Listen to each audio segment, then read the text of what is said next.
and that we are all so intricately connected on this planet, whether we understand or believe it.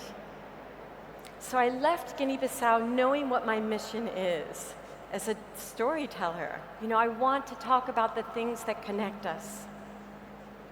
So for the next 10 years, I actually covered a lot of conflicts, a lot of war, human stories, poverty, issues of security.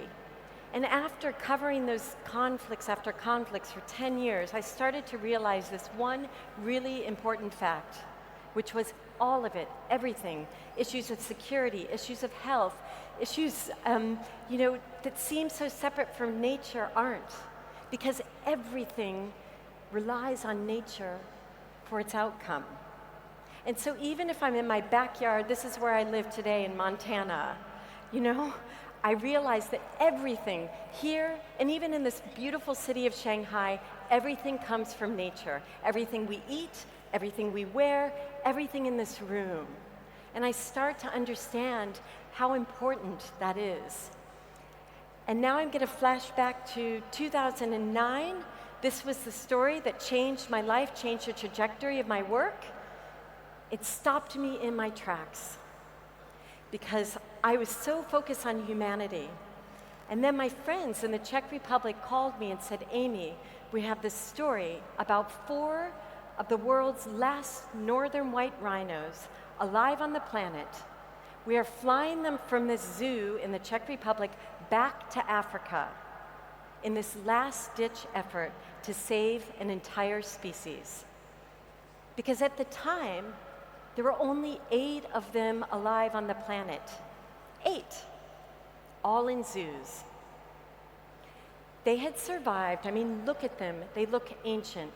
They've been around this planet for millions of years. But they couldn't survive us.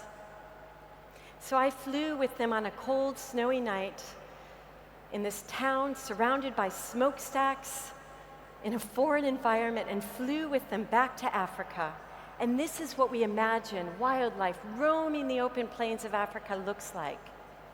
But this is actually what it looks like today. These animals have to be guarded around the clock 24/7 by heavily militarized men because the value of their horns are worth more than gold right now. And we all know that the material in their horns is just keratin. It's the same thing in our fingernails.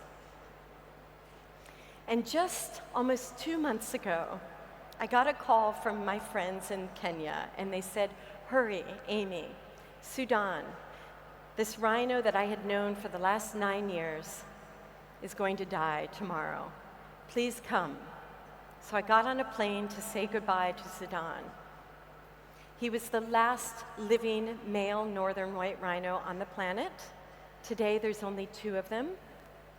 And here is Joseph saying goodbye. And he was surrounded by all the people that loved him. They were all crying. This was the last moment when one of the keepers from the Czech Republic came and held him on his last breath. And this is Zachariah and all of the keepers mourning because they spent so much time with these rhinos. They fell in love with them. They actually spent more time with them than their own children. And they understood how connected we all are. And it was heartbreaking, that moment.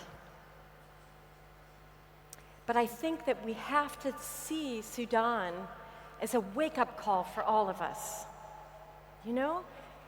This is our chance to change the destiny now for all of us.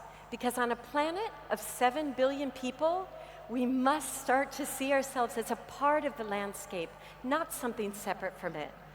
Because once you start to understand it, you realize that our fate as humanity, is so intricately connected with all of these animals.